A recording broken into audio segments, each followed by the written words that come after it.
Una niña nacida en la guerra. Una voz del cielo.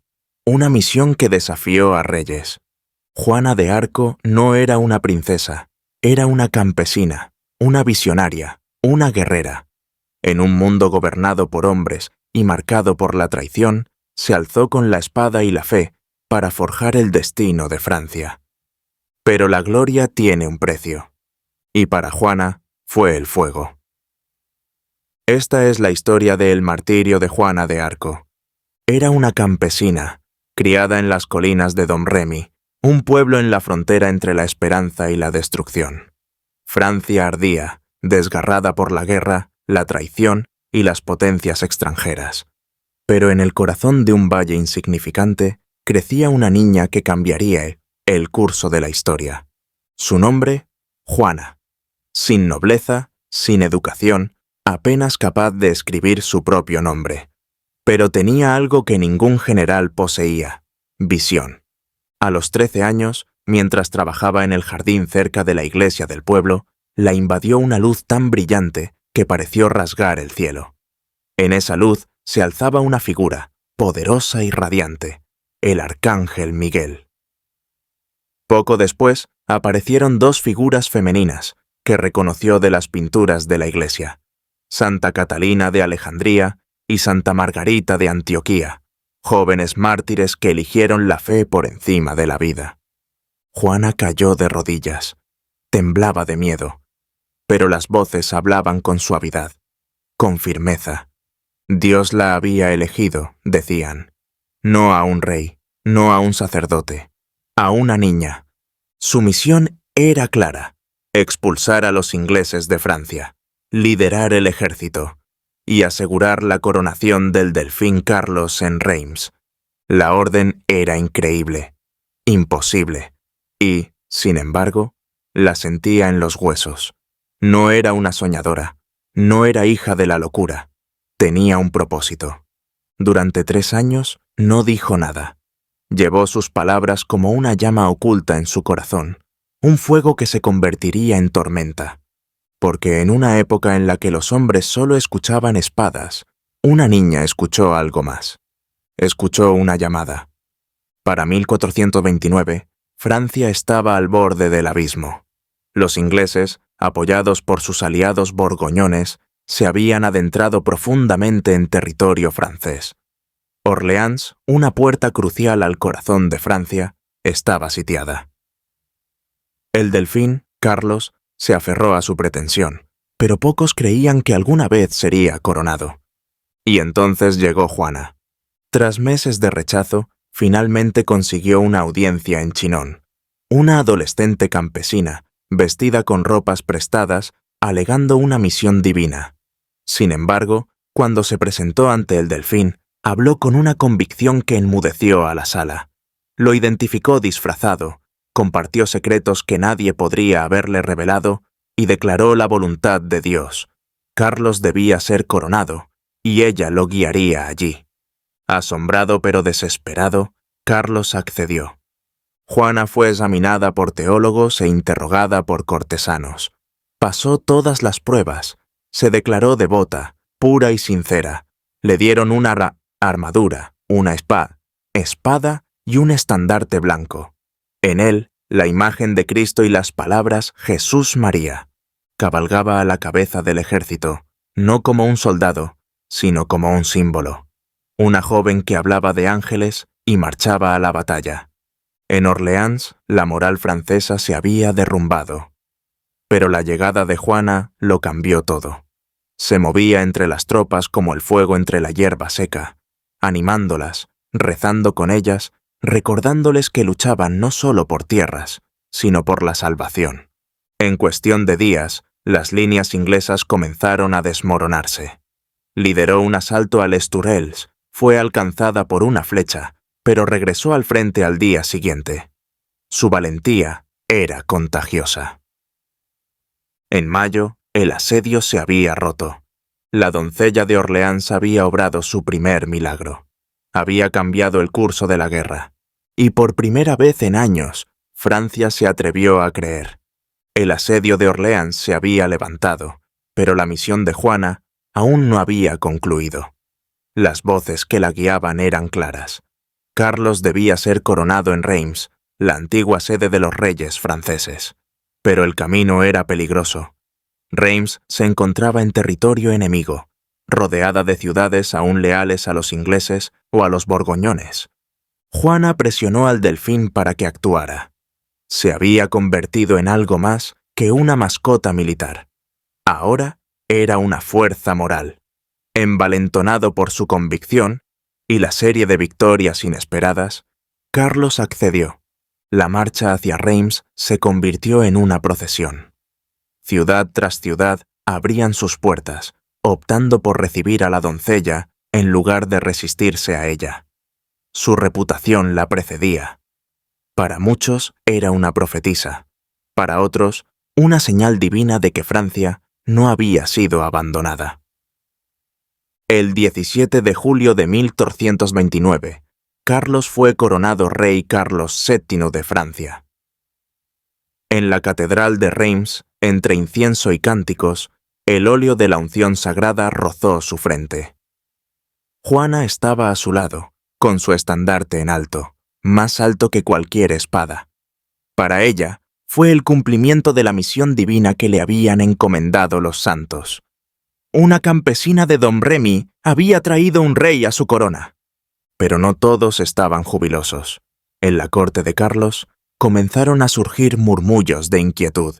Algunos nobles temían su influencia, otros la resentían. El nuevo rey, cauteloso y con inclinaciones políticas, comenzó a distanciarse. Juana lo sintió. La calidez comenzó a desvanecerse. Sin embargo, se negó a descansar. Francia seguía ocupada. Los ingleses no se habían ido. Sus voces aún llamado. La coronación fue un triunfo, pero no el final. La misión de Juana se cumplió a ojos del cielo, pero su guerra en la tierra apenas comenzaba. Con Carlos coronado, la misión divina de Juana parecía completa, pero a sus ojos, la obra estaba lejos de terminar. Francia seguía dividida, y París, el corazón del reino, seguía en manos enemigas. Juana instó al rey a atacar con rapidez, a aprovechar el impulso y recuperar la capital. Pero Carlos dudó. Había alcanzado la legitimidad y ahora recurría a la diplomacia. La férrea determinación de Juana chocó con la cautelosa corte del rey. Su convicción divina, antes aceptada como salvación, comenzó a inquietar a quienes temían su creciente fama. En septiembre de 1429, finalmente se intentó un asalto a París. Juana, liderando desde el frente como siempre, cargó contra las puertas. Pero esta vez no hubo milagro. Fue alcanzada por una saeta de ballesta en el muslo y retirada del campo de batalla. El ataque fracasó. Y con él comenzó también el declive de la influencia de Juana. Sus victorias militares habían silenciado a quienes dudaban. Ahora, su revés les dio voz. Algunos cortesanos murmuraban de arrogancia, otros cuestionaban sus visiones. El rey, antaño inspirado por ella, ahora la mantenía a distancia. Aún así, Juana no se retiraría. Continuó liderando campañas menores, aferrándose al propósito que la había alejado de Domremy. Pero sin el respaldo real, sus fuerzas se redujeron y sus victorias menguaron. Ya no era la sagrada doncella de Orleans. Para algunos, se había convertido en una molestia. Una joven santa fuera de tiempo, en desgracia, y cada vez más sola. La caída no había comenzado con una traición, sino con un silencio. El silencio de un rey que se apartó, el silencio de una corte que antaño la aclamaba, y el silencio de Dios, cuyas voces aún podía oír, aunque ahora menos y más lejanas que nunca. En mayo de 1430, la rebeldía de Juana la condujo a la ciudad fortificada de Compiègne. Aún resuelta, luchaba en el frente cuando ocurrió lo impensable. Fue arrojada de su caballo y capturada por los borgoñones, aliados franceses de los ingleses. La joven que antaño había liderado ejércitos ahora era prisionera. Sus captores conocían su valía. Juana no era una soldado común, era un símbolo, un milagro para sus seguidores, una amenaza para sus enemigos. Durante meses, languideció en prisión mientras las negociaciones se desarrollaban a puerta cerrada. Los borgoñones, siempre astutos, vieron una oportunidad, y los ingleses, que durante mucho tiempo la habían temido por bruja, hereje, una amenaza para su causa, pagaron su traslado. Fue entregada a Rouen, el corazón de la Normandía ocupada por los ingleses. Allí, rodeada de enemigos, fue encerrada en una torre, vigilada día y noche. Llevaba cadenas. Se le negó el consuelo, se le negó el consejo. Sus visiones continuaron, pero su esperanza comenzó a flaquear. El silencio más profundo no provenía del cielo, sino del rey al que había coronado. Carlos VII, por cuyo trono había arriesgado su vida, no hizo ningún esfuerzo para rescatarla. Ningún ejército marchó en su nombre. Ningún emisario acudió a defender su causa. En la corte de Bourges, Juana había cumplido su propósito. Su llama, antaño tan vital, ahora ardía en soledad. Solo tenía 19 años. En las mazmorras de Rouen, la muchacha que una vez desafió reinos esperaba. No un rescate, no justicia, sino un juicio. Su armadura había desaparecido, su estandarte, inmóvil. Solo quedaba su fe, y ésta también sería sometida a juicio. Juana fue llevada a rastras ante un tribunal eclesiástico en Rouen, una fortaleza inglesa envuelta en las vestiduras de la religión. Sus cargos eran graves: herejía, brujería y el pecado imperdonable de vestir ropa de hombre. Pero en el fondo, esto no era una prueba de fe. Era una ejecución política disfrazada. Se enfrentó a docenas de clérigos eruditos, la mayoría hostiles, todos decididos a quebrantar su espíritu. Pero Juana, sin educación y sola, se mantuvo firme. Respondió con claridad, ingenio y una convicción inquebrantable. Cuando le preguntaron si creía que sus voces provenían de Dios, respondió: ¿de qué otra manera podría haber hecho lo que hice? Día tras día, intentaron tenderle una trampa, tergiversando sus palabras, incitándola a confesar. Despreciaron sus visiones, se burlaron de su atuendo y la presionaron para que se retractara. Pero Juana se mantuvo firme. Vestía ropa masculina no por vanidad, sino para protegerse. Obedeció las voces no por locura, sino por fe. Aún así, el veredicto ya estaba escrito antes del juicio. El tribunal necesitaba un hereje, y lo crearían. El 30 de mayo de 1431, con tan solo 19 años, Juana fue conducida al Vieux Marché de Rouen. Atada a una estaca de madera, miró a la multitud, no con miedo, sino con serenidad. Los testigos dijeron que pidió una cruz. Un soldado compasivo le entregó una. Ella la aferró mientras las llamas se elevaban. Su cuerpo fue quemado 3 veces, sus cenizas arrojadas al Sena.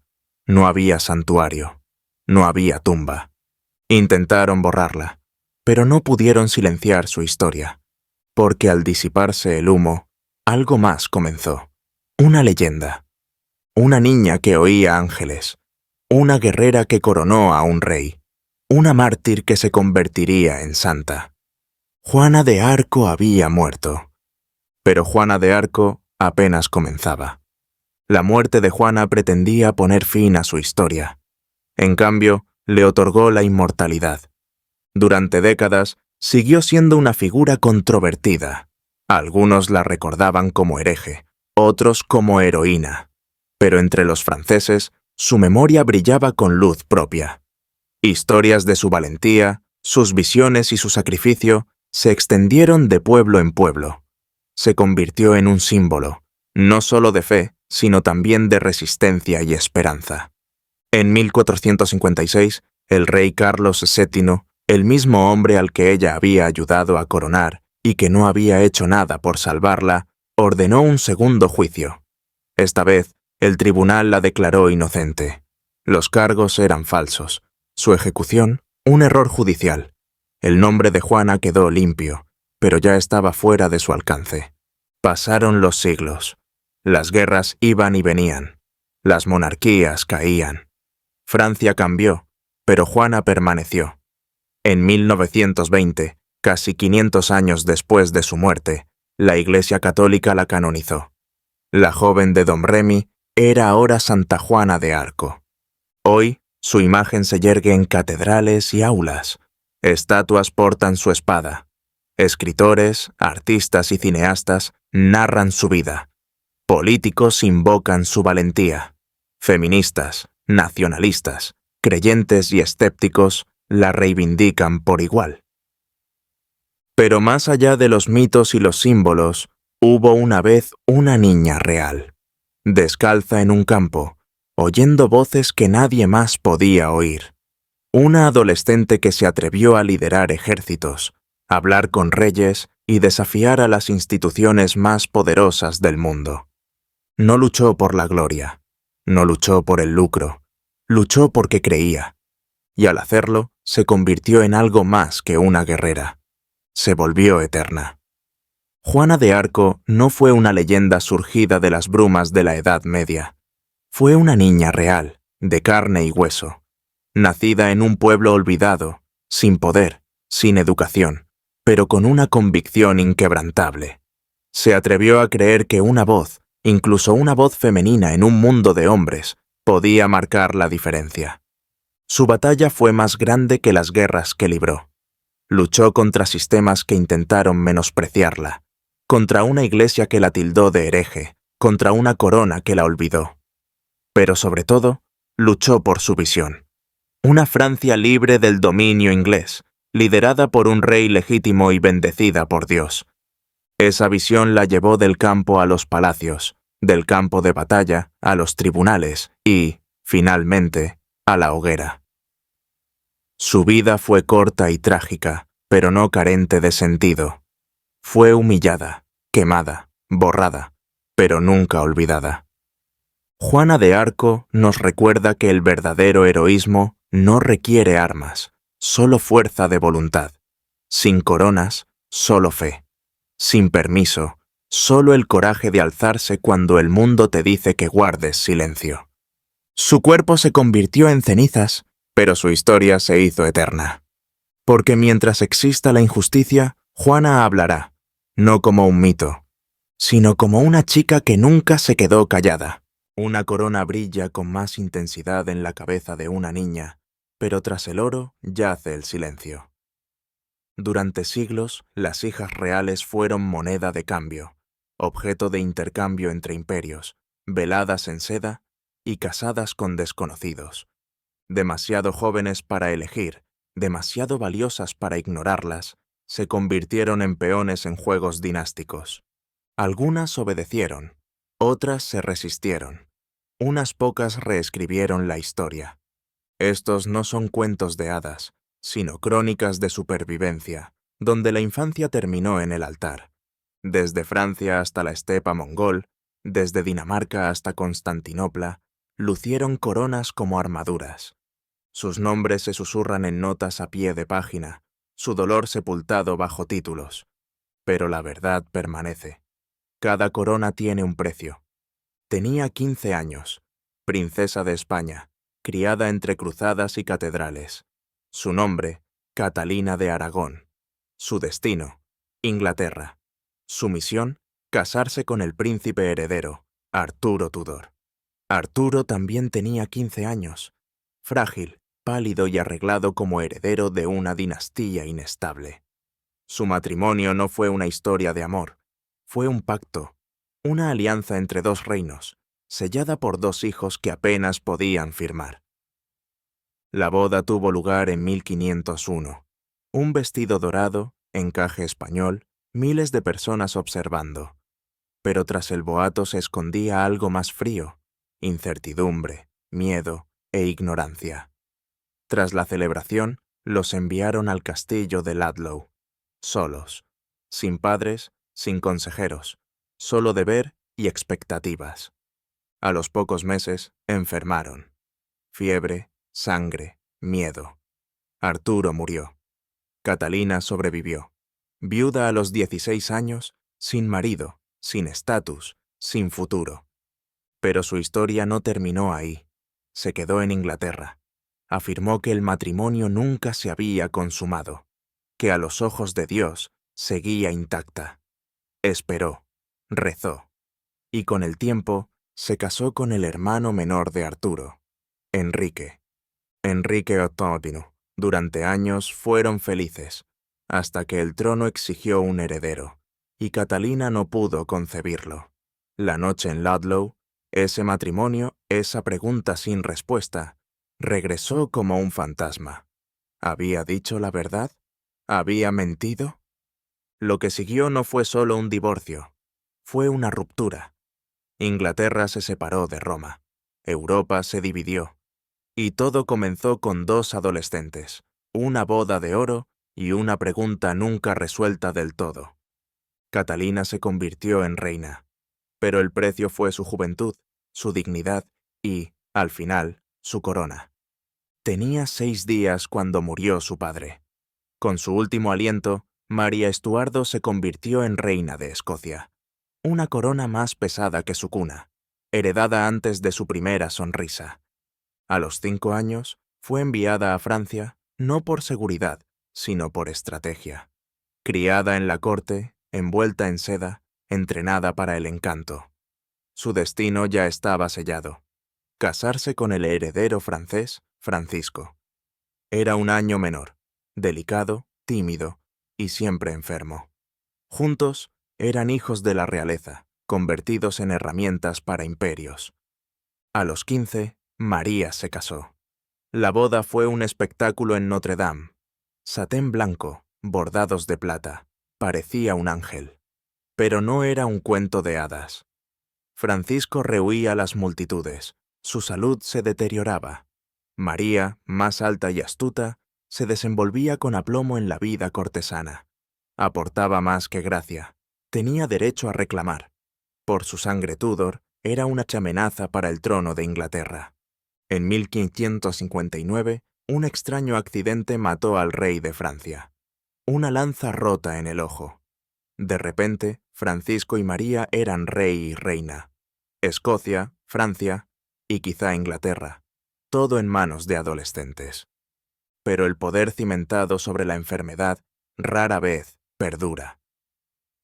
17 meses después, Francisco estaba muerto.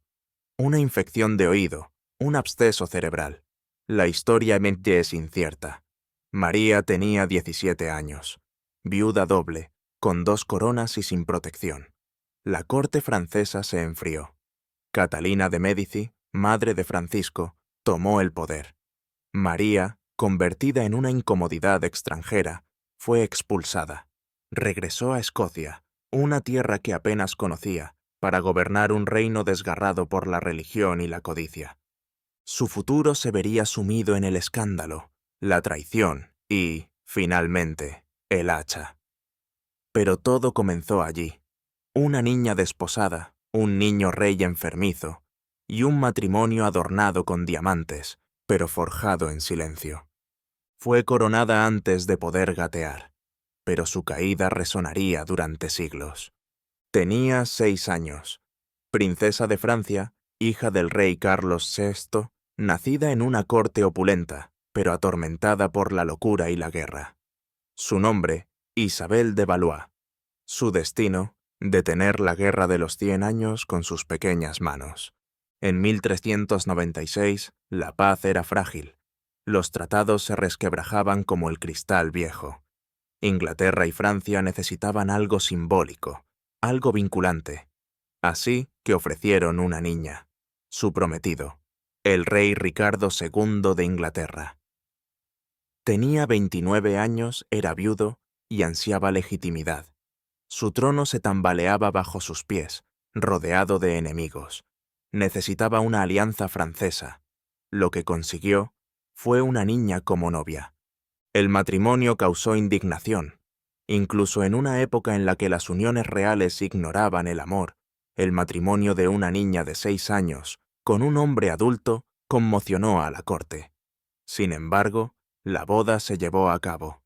En Calais, la pequeña Isabel vestía de blanco y oro. una ofrenda de paz envuelta en brocado. Los cronistas dicen que Ricardo intentó, para consolarla, prometiéndole: «Ahora eres mi esposa y seré bueno contigo». Juró no tocarla hasta que fuera mayor. Una promesa galante, pero cargada de incomodidad. La trajo a Inglaterra, le regaló muñecas, joyas, institutrices. Pero no era amor, era teatro. Una reina niña para un reino fracturado. Por un momento, funcionó. El pueblo adoró a la inocente princesa francesa. Pero no duró. 2 años después, Ricardo partió hacia Irlanda. Durante su ausencia, Enrique Bolingbroke regresó con un ejército. La corona cayó. Ricardo fue encarcelado y probablemente asesinado. Isabel tenía 8 años. Ya no era reina, solo un peón político. Francia exigió su regreso. Inglaterra se resistió. Cuando finalmente cruzó el canal, se encontraba sin estatus, sin poder. Se casaría de nuevo, esta vez por decisión propia. Pero murió a los 19 años, apenas mayor que una niña, recordada no como una reina, sino como el precio de la paz. Tenía 12 años, pequeña, solemne, nacida en un reino desgarrado por la guerra. Su nombre, Margaret Beaufort, descendiente de la realeza a través de Juan de Gante. Su futuro ya estaba decidido. No sería una niña, sería un vehículo para el legado, el poder, el apellido Tudor. Su esposo era Edmund Tudor, de 25 años, ambicioso, políticamente astuto y decidido a reclamar el trono. Su matrimonio no era una unión, sino una estrategia. Y Margaret, recién salida de la infancia, no tuvo voz ni voto. A los 13 años estaba embarazada. Su cuerpo, aún delicado, se vio obligado a soportar el peso del futuro de Inglaterra. El embarazo fue brutal. Algunos decían que gritó toda la noche. Otros escribieron que apenas podía volver a caminar. El 28 de enero de 1457, en los fríos muros de piedra del castillo de Pembroke, dio a luz a un hijo, Henry Tudor, su único hijo. Pero sobrevivir tuvo un precio. El parto la dejó físicamente destrozada. Nunca volvería a tener un hijo. Una joven a la que se le pidió que hiciera el trabajo de una mujer había pagado el precio con sangre y huesos. Antes de que naciera Enrique, Edmundo murió, probablemente de peste, encarcelado en Gales. Margarita enviudó a los 13 años, madre y sola, rodeada de hombres que la veían como un peón, pero la subestimaban por completo. Nunca se volvió a casar por amor. Nunca dio a luz a otro heredero. En cambio, forjó alianzas, conspiró en silencio y mantuvo viva la reivindicación de su hijo durante décadas de peligro. Cuando la corona finalmente cayó ante Enrique en Bosworth en 1485, también fue la victoria de Margarita. Había forjado un rey con su dolor. Firmaba sus cartas como Margarita R., la madre del rey. Pero antes del poder estaba la sangre. Antes de la dinastía, una niña. Y antes de la corona, una joven que casi muere para lograrla. Tenía 14 años. Archiduquesa de los Habsburgo, criada entre minuetos y disciplina militar, hija de la emperatriz María Teresa. Su nombre, María Antonieta. Su destino, Francia. Su misión, casarse con el delfín, Luis Augusto, heredero del trono borbónico. Él tenía 15 años. Era torpe, de voz suave, más cómodo con llaves y cerraduras que conversando. Su matrimonio fue un puente político entre viejos enemigos, Austria y Francia.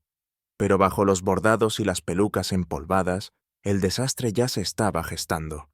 En el momento en que cruzó la frontera francesa, su identidad austriaca fue despojada. Su ropa, su idioma, incluso su perro, desaparecieron. Fue reconstruida como la futura reina de Francia. Su boda fue suntuosa, pero el matrimonio fue frágil. Luis era tímido, posiblemente padeciendo una condición que dificultaba la intimidad. Durante 7 años, su unión permaneció sin consumarse. La corte chismeaba. Los panfletos se burlaban. María, Aún adolescente, era retratada como fría, frívola, incluso promiscua. Versalles no era su hogar, era el teatro. Su soledad se convirtió en leyenda. En 1774, el anciano rey murió.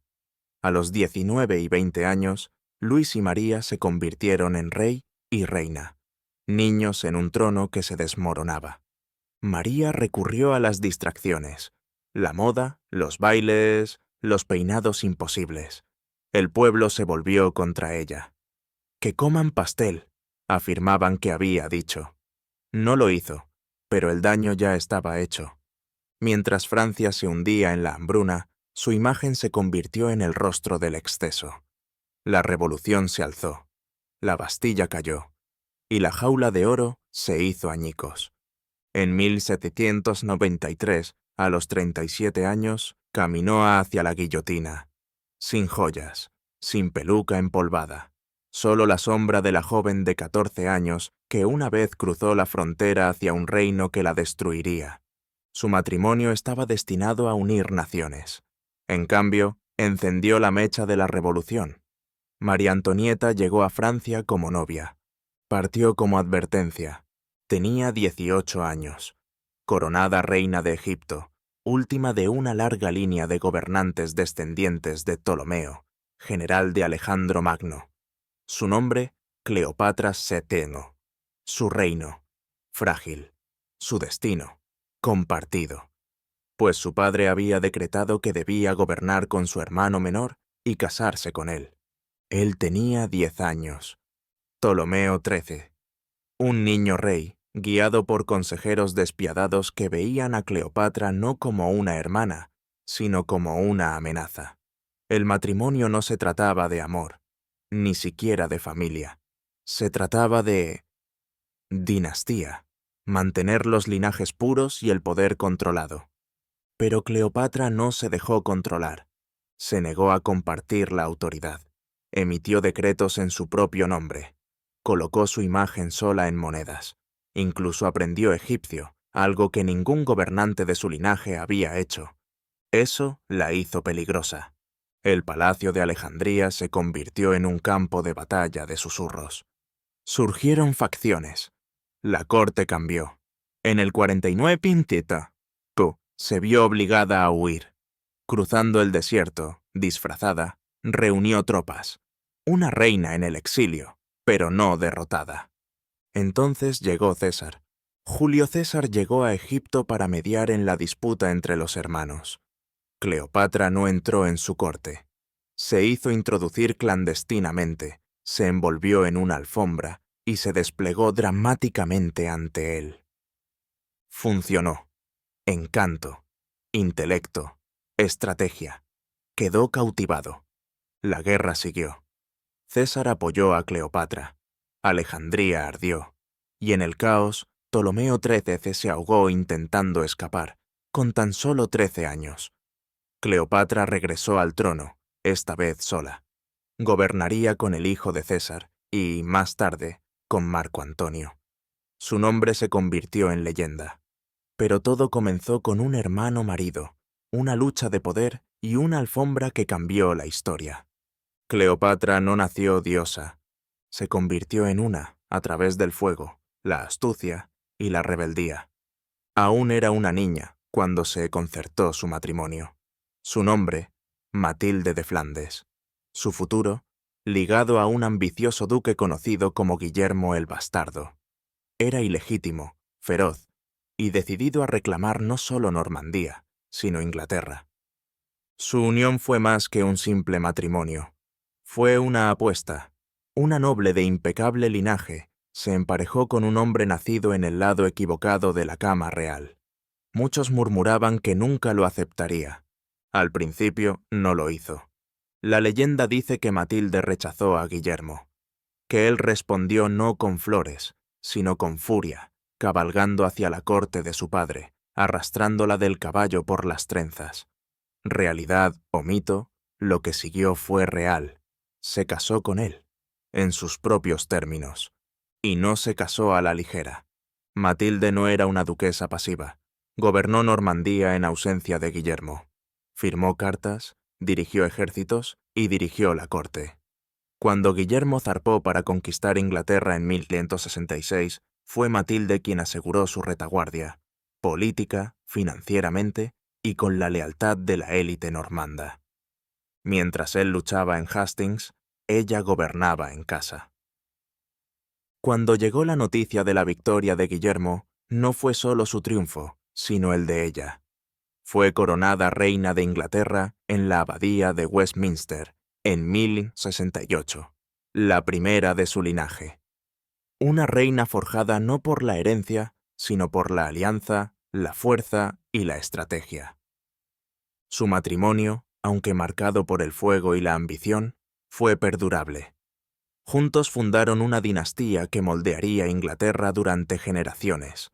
Pero detrás de esa dinastía se alzaba la joven de Flandes, inteligente, orgullosa y siempre dispuesta a permanecer en silencio. Matilde se casó con un duque bastardo, coronó a un rey, y al hacerlo se convirtió en la discreta artífice de la conquista. En el deslumbrante laberinto de la corte rusa, donde las novias se intercambiaban y el poder se transmitía por el lecho matrimonial, una mujer eligió un camino diferente. Su nombre, Sofía Alexeyevna, hija del zar Alexis, hermana de dos futuros zares, Románov de nacimiento, pero gobernante por voluntad propia. Nunca se casó. En un mundo donde las hijas reales se definían por las alianzas, Sofía desafió las costumbres. Inteligente, políticamente astuta y con una profunda cultura, se negó a ser vendida a una corte extranjera o a estar ligada a un noble. En cambio, buscó algo prohibido: el poder. En 1782, el trono ruso se tambaleaba. Su hermano Fiódor había muerto. Sus medio hermanos, uno enfermo y el otro, un niño llamado Pedro, dejaron un vacío. Mediante un golpe de estado respaldado por la guardia de los Streltsy, Sofía se autoproclamó regente. Oficialmente, gobernaba en nombre de sus hermanos. En la práctica, gobernaba sola. Se sentaba tras un trono doble, con Iván y Pedro como marionetas. Negociaba tratados, sofocaba rebeliones y reestructuraba la política exterior rusa. Pero tras su aplomo cortesano, se gestaba el resentimiento. Una mujer con poder ya era un escándalo. Una mujer con poder y sin marido, una amenaza. Construyó su corte en torno a mujeres leales, evitó el matrimonio por completo y cultivó la imagen de la mano guía de Rusia. Pero Pedro se hizo mayor y más audaz. A los 17 años, tomó el control. Los Streltsy se volvieron. Sofía fue encarcelada en un convento, su nombre fue borrado de los registros estatales y su influencia fue borrada. Murió décadas después, sin corona, soltera y sin ser escuchada. Pero durante 7 años, Rusia fue gobernada por una mujer que se negó a casarse. No era una novia, no era una esposa, una zarina que no llevaba corona, pero que sostenía las riendas de un imperio. Sofía prefirió el poder a la alianza, y al hacerlo, reescribió las reglas, aunque solo brevemente. Tenía 12 años cuando le colocaron la corona. Eduviges de Polonia, hija de Luis el Grande de Hungría, descendía de reyes y santos. Pero no nació para gobernar Polonia, hasta que la política lo cambió todo. Su hermana mayor fue ignorada. Un heredero varón. Y así la corona recayó sobre los pequeños hombros de Eduviges, una reina niña, en un reino en una encrucijada. En 1385, Polonia enfrentaba amenazas por todas partes. La respuesta llegó del este. Una unión con Lituania. Pero tenía un precio. Eduviges se casaría con el gran duque de Lituania, Jogaila. Tenía 26 años, pagano, extranjero. Y no era el hombre que ella amaba. Había estado comprometida con Guillermo de Austria, un chico al que conocía, quizás incluso adoraba. Pero el amor no tenía peso en los fríos cálculos del Estado. Jogaila prometía conversión, unidad, protección. Los señores polacos exigieron el enlace. Eduviges lloró. La leyenda dice que intentó derribar las puertas del castillo con un hacha para escapar de su destino, pero al final cedió, por su pueblo. A los 13 años se casó con Jogaila, ahora bautizado como Vladislao. Su unión creó la Mancomunidad Polaco-Lituana, una de las mayores entidades políticas de Europa. Fue un milagro diplomático, fruto del sacrificio de una niña. Eduviges no gobernó como consorte, sino como monarca por derecho propio. Fundó escuelas, protegió a los pobres y reformó la ley. Su reinado fue breve, pero brillante. Murió al dar a luz a los 25 años, perdiendo a su único hijo. Pero su recuerdo perduró. En 1997 fue canonizada como santa. Eduviges dio su vida, su amor, su cuerpo, por una nación. No era solo una reina, era una piedra angular. Entró en la ciudad prohibida como concubina adolescente, una entre muchas, común y corriente, silenciosa, elegida para servir al placer del emperador. Su nombre, Cixi, nacida en una familia noble manchú en decadencia, carecía de poder y de título, solo ambición. Aprendió con rapidez. En 1856 dio a luz a un hijo, el único heredero del emperador. Eso lo cambió todo. De concubina pasó a ser la consorte Yi. De figura de fondo, se convirtió en madre de un futuro emperador. Cuando el emperador Jianfeng murió en 1861, su hijo tenía 5 años. Cixi, aún veinteañera, dio el primer paso. Unió fuerzas con la viuda del emperador y dio un golpe de estado. Arrestaron a ministros, exiliaron a sus rivales, y el niño emperador quedó bajo su regencia. Pero Cixi no se sentó en el trono. Gobernó tras una pantalla de seda, literalmente. En las audiencias de la corte escuchaba, decidía y mandaba, todo ello oculta. Era una concesión a la tradición. Pero no era una marioneta. Durante más de 4 décadas controló la dinastía Qing. A través de 2 emperadores, rebeliones, invasiones extranjeras y crisis reformistas, maniobró con despiadada brillantez. Modernizó el ejército chino, construyó ferrocarriles y sorteó el ocaso del imperio con acero enguantado. Sin embargo, su imagen sigue dividida, una déspota intrigante para algunos, una salvadora para otros. Nunca se volvió a casar, nunca abandonó la corte, construyó su mundo dentro de los muros del palacio y controló el destino de una nación desde dentro. Cixi comenzó como una joven elegida para servir. Se convirtió en la mujer que gobernó un imperio, no desde un trono, no desde un campo de batalla, sino tras una pantalla, con un poder más afilado que cualquier espada. 10 historias, 10 jóvenes, cada una envuelta en seda, coronada en oro y entregada como firmas en un tratado. Provenían de diferentes tierras: Polonia, Francia, China, Egipto. Vivieron en castillos, cortes y palacios. Pero su destino era compartido. Eran hijas, aún no mujeres, a quienes se les pidió que llevaran naciones sobre sus hombros. Algunas gobernaron con fuego, otras se desvanecieron en notas a pie de página. Algunas se convirtieron en leyendas, pero ninguna escapó a su precio. No eran cuentos de hadas, eran sacrificios. Por cada corona, una infancia perdida. Por cada alianza, un corazón roto.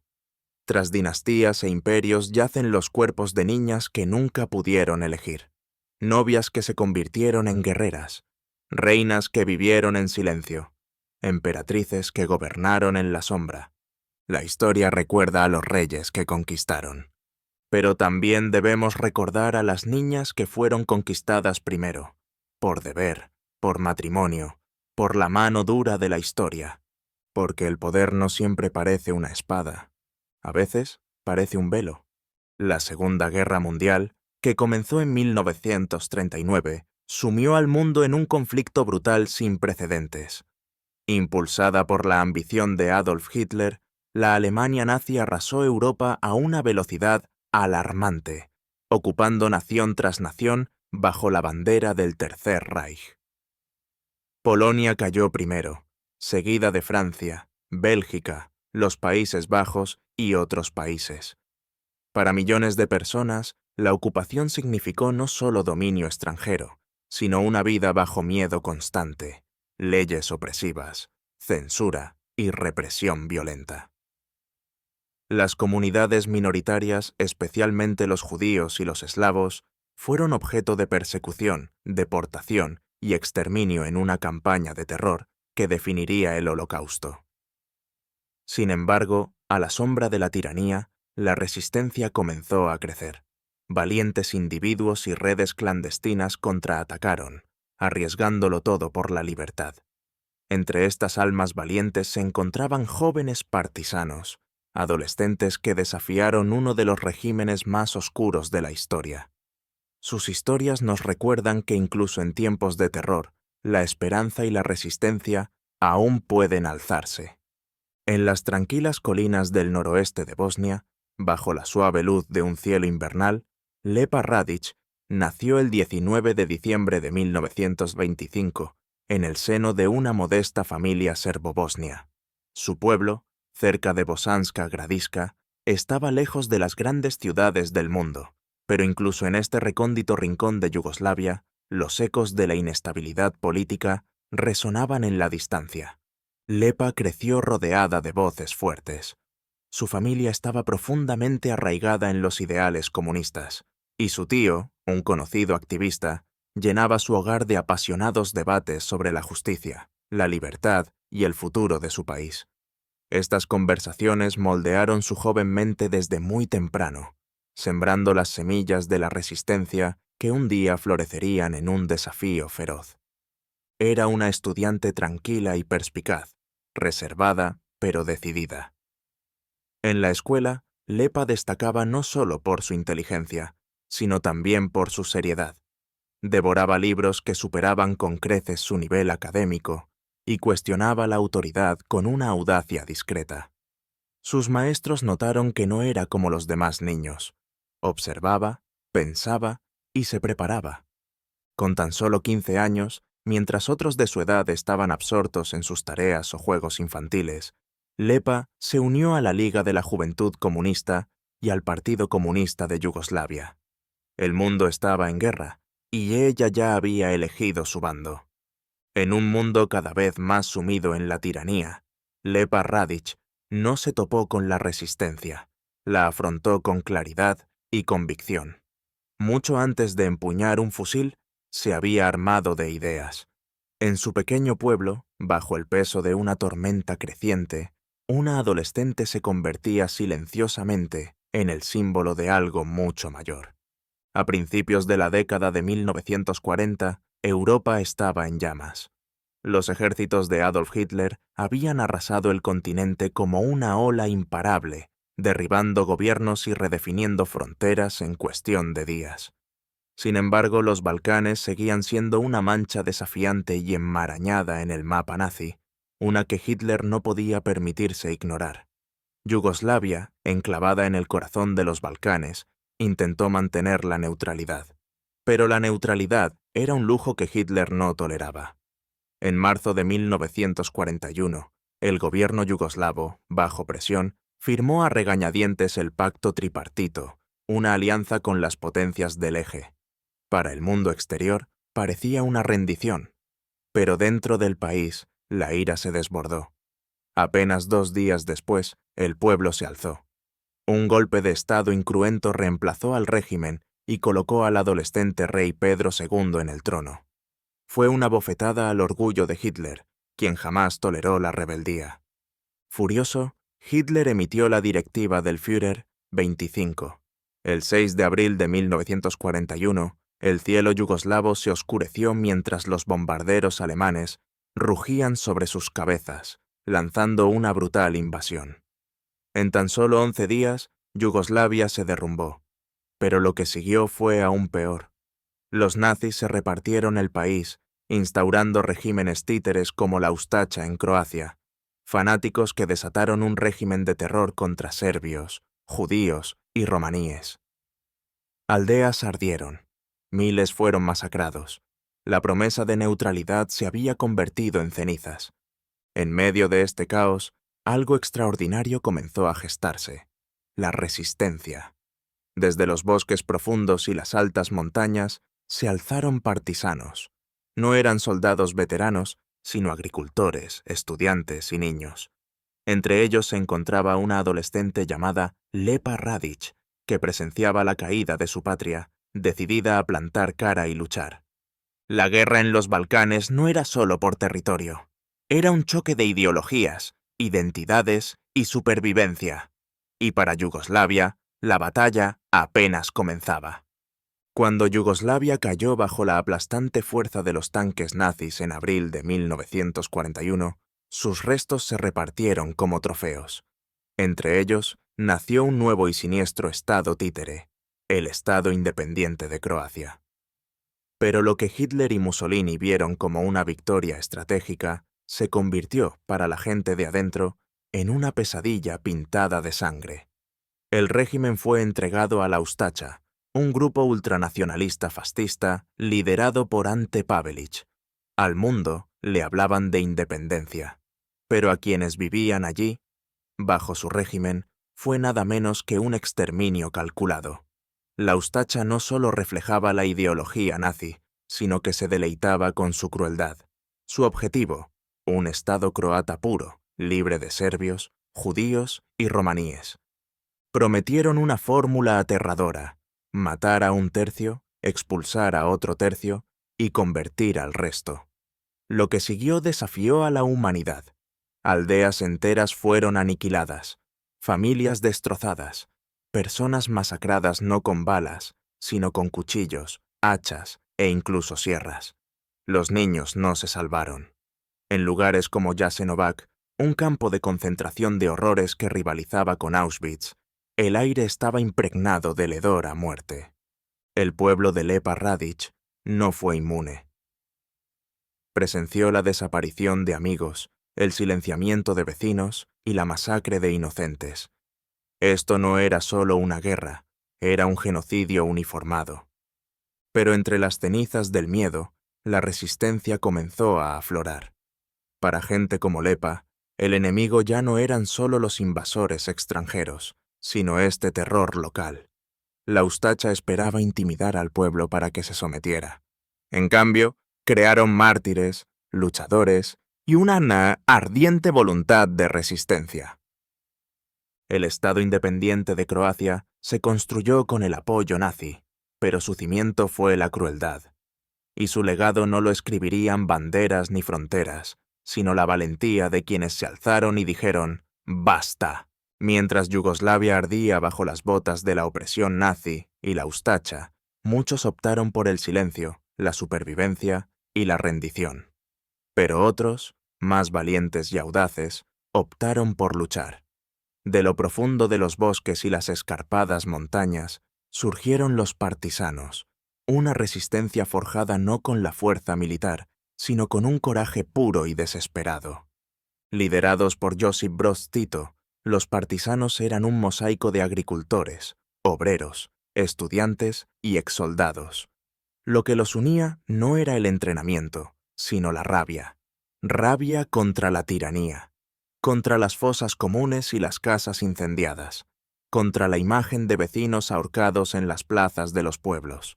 Entre ellos, una de las más jóvenes era también una de las más feroces: Lepa Radić. Con solo 16 años cuando tomó las armas, Lepa no se unió a la lucha, sino que se convirtió en ella. Tras escapar de una prisión donde ella y su familia estuvieron recluidos por sus creencias políticas, no se escondió. Se unió a la 70 Compañía Partisana del 2.0 Destacamento de Krajina. Al principio, sirvió como enfermera, atendiendo a los heridos, pero su fuerza silenciosa, su claridad de propósito, pronto la convirtieron en una líder. Reclutó a otros jóvenes para la causa. Recogió comida ante las narices de las patrullas nazis. Cargó a los heridos por terrenos peligrosos, guiada solo por el coraje y la luz de la luna. Pero Lepa no era solo una ayudante, era una luchadora. Fusil en mano, Estuvo junto a hombres que la doblaban en edad con una determinación inquebrantable. En cada emboscada, en cada misión, demostró lo que los partisanos creían. La voluntad de resistir era más fuerte que el miedo a la muerte. Los partisanos no eran solo una resistencia, eran una rebelión del espíritu humano. Y en sus filas, Lepa Radić brillaba como una antorcha en la noche. Una adolescente, desafiando todo el peso del fascismo. Una bala, un acto de valentía a la vez. Para 1943, el esfuerzo bélico partisano estaba al borde de la aniquilación. Las divisiones nazis, reforzadas por colaboradores, lanzaron el Caso Blanco, una brutal campaña para aplastar la resistencia. En su camino se alzaban pasos de montaña empapados de nieve y sangre. En el corazón de este caos estaba una joven de 17 años llamada Lepa Radić. Lepa ya no era solo una partisana, era un símbolo de supervivencia. Cuando comenzó la batalla de Neretva, uno de los mayores enfrentamientos entre las fuerzas del Eje y la resistencia yugoslava, no se retiró. Mientras las balas volaban y la artillería resonaba en los valles, se movía entre el caos no como un soldado armado, sino como un salvavidas. Su misión, salvar a los heridos. Una y otra vez, arriesgó su vida arrastrando a combatientes heridos por ríos helados, esquivando la metralla y llevándolos a refugios ocultos en las colinas cercanas a Garmech. El líder partisano, Tito, había dado una orden clara. Ningún herido debía quedarse atrás. Lepa hizo de esa orden su vocación. En un momento de valentía, dirigió una misión de recolección de grano cerca de campamentos alemanes, armada solo con determinación y silencio. En otro, trabajó sin dormir para evacuar a los heridos y a los que se desangraban en las líneas del frente, sabiendo que las tropas del Eje ejecutaban a los heridos sin piedad. Pero incluso la voluntad de hierro de Lepa tenía límites. Durante una misión para salvar a más de 100 mujeres y niños atrapados en el fuego cruzado, fue capturada. Con el rifle vacío, respirando agitadamente, se mantuvo erguida, incólume. Lepa no solo ayudaba a otros a sobrevivir, demostraba, con cada paso bajo el fuego de las armas, que el coraje no necesita edad ni rango. En las garras gélidas de la guerra, se convirtió en el calor de la humanidad y en el fuego de la resistencia. Febrero de 1943. Los bosques cerca de Garmech estaban en silencio, envueltos en la quietud invernal, hasta que las botas alemanas rompieron la calma. La 70ª División de Montaña Voluntaria de las SS, curtida en la batalla y despiadada, descendió sobre la región como lobos.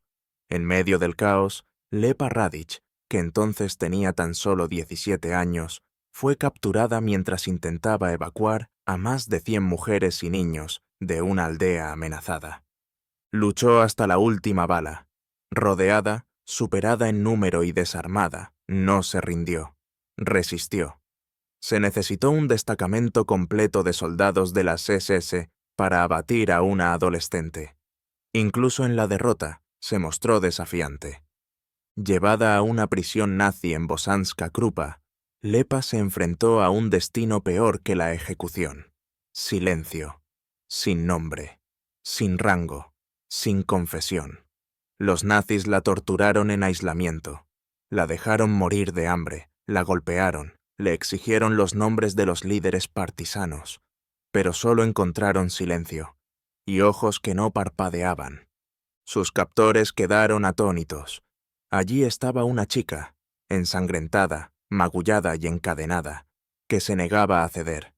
Soportó la agonía con la clase de dignidad que aterrorizaba a los hombres con poder. Su resistencia no se limitaba al combate, sino a su negativa a traicionar.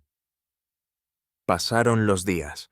Los nazis la llamaban bandido, pero sabían que presenciaban algo más peligroso, una fe inquebrantable. Su fuerza resonaba a través de los muros de la prisión, inquietando incluso a los guardias.